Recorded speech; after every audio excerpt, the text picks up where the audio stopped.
ቃና ዘገሊላ። በገሊላ ምድር በቃና መንደር የተከናወነው ያ ድንቅ ምስጢር የፍጥረት ሁሉ ናፋቂ ለሆነው ለአምላክ ክብር መገለጫ ሆነ። ያን ዕለት ሰማይና ምድር በአንድ ማዕድ ተቀመጡ።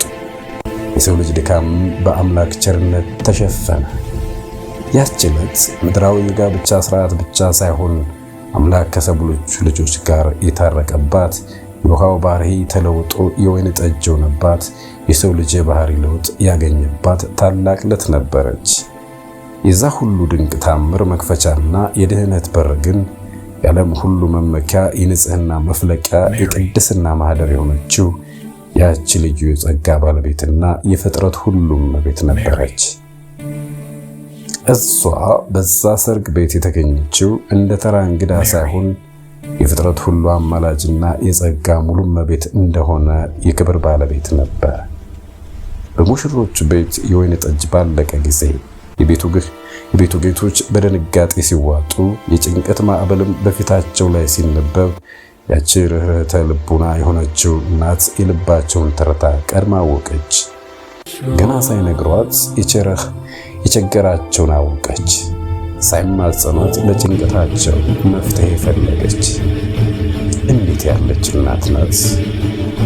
የልጇን አምላክነትና ኃይል ስለምታውቅ ወደ እርሱ ቀርባ በለሰለሰ አንደበት ወይን እኮ የላቸውም አለችው። ይህች ቃል ተራ ልመና አልነበረችም። የዓለምን ችግር ለአምላክ የምታቀርብ የፍቅር ቃል፣ የሰው ልጅንና የፈጣሪን ግንኙነት የምታደስ የድህነት ቁልፍ እንጂ። የቃና ሰርግ ወርቁ ሰማያዊው መንግስት ሲሆን ሰሙ ደግሞ የምድራዊ ድግስ ነው።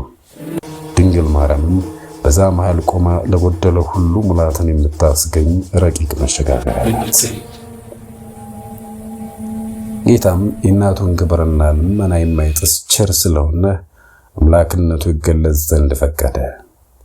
እናታችንም አገልጋዮቹን እርሱ የሚላችሁን ሁሉ አድርጉ በማለት የታዛዥነትንና የድህነትን መንገድ አሳየቻቸው። በዛም ሰዓት መላእክት ሁሉ በመንቀጥቀጥ የሚታዘዙለት ያ የጌቶች ጌታ የማይታየውን ሰማያዊ በረከት በጋኖቹ ላይ ሲያፈስ የብርሃን መላእክት አለቃ ቅዱስ ሚካኤልም በረድኤት በዛ ስፍራ ቆሞ ነበር። የቅዱስ ሚካኤል ክንፎች በቃና ሰርግ ቤት ላይ እንደ ጥላ ተዘርግተው የሰማይ በረከት ወደ ምድር ጋኖች እንዲፈስ በምልጃው መንገድ ከፈተ። በጋኑ የነበረው ውሃ የደረቅ ሕግ ምሳሌ ሲሆን ውሃው መልክ የለውም፣ ይፈሳል፣ አይጠግብም። ወደ ወይን ሲለወጥ ግን ደስ ያሰኛል፣ ልብንም ያረካል። በዛ ሰርግ ቤት የነበሩት 6 የድንጋዮች ጋኖች ታላቅ ምስጢር አላቸው። እነዚህ 6 ጋኖች የሰው ልጅ በጨለማና በሞት ጥላ ውስጥ የወደቀባቸው የ6000 ዘመናት ምሳሌዎች ናቸው። ዓለም በእነዚህ ዘመናት ሁሉ እንደ ውሃ ያለ ጣዕም የሌለውና የማይረካ ሕይወት ውስጥ የነበረችበት ዘመን ነበር። የጋኖቹ ድንጋይነት ሰሙ ሲሆን ወርቁ ግን በኃጢአት የደነደነው የሰው ልጅ ልብ ነው።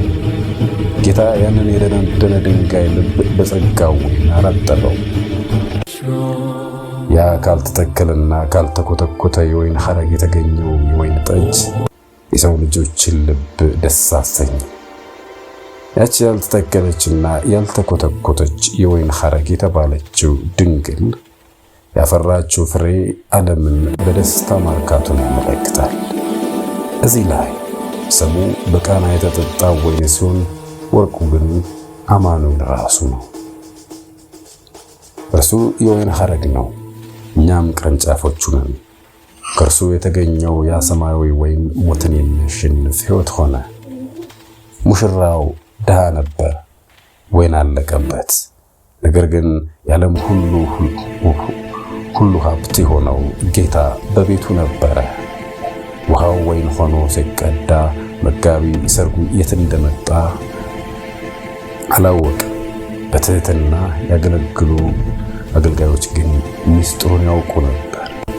ይህ የሚያሳየው እውነተኛ ጥበብ በትህትና ለሚያገለግሉት እንደሚገለጥ ነው።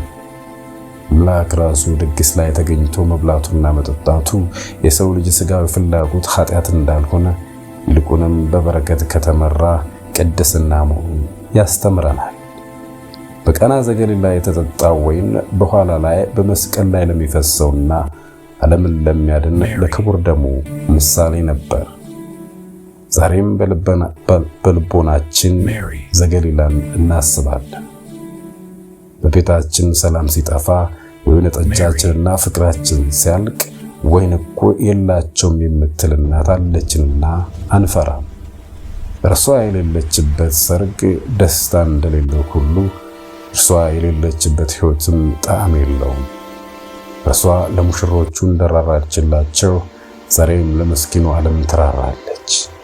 በዛ ሰርግ ቤት ውሃውን ወደ ወይን የለወጠው ጌታ ዛሬም በሷ ልመና የኃጢአታችንን ውሃ ወደ ንስሐ ወይን፣ የጭንቀታችንን ውሃ ወደ ተስፋ ወይን ይለውጥልናል። የአምላክ ቸርነት፣ የድንግል ማርያም አማላጅነት፣ የቅዱስ ሚካኤል ተራዳኢነት በቃና እንደነበረው ሁሉ ዛሬም በእኛ ላይ ይሁን። መልካም ቀን።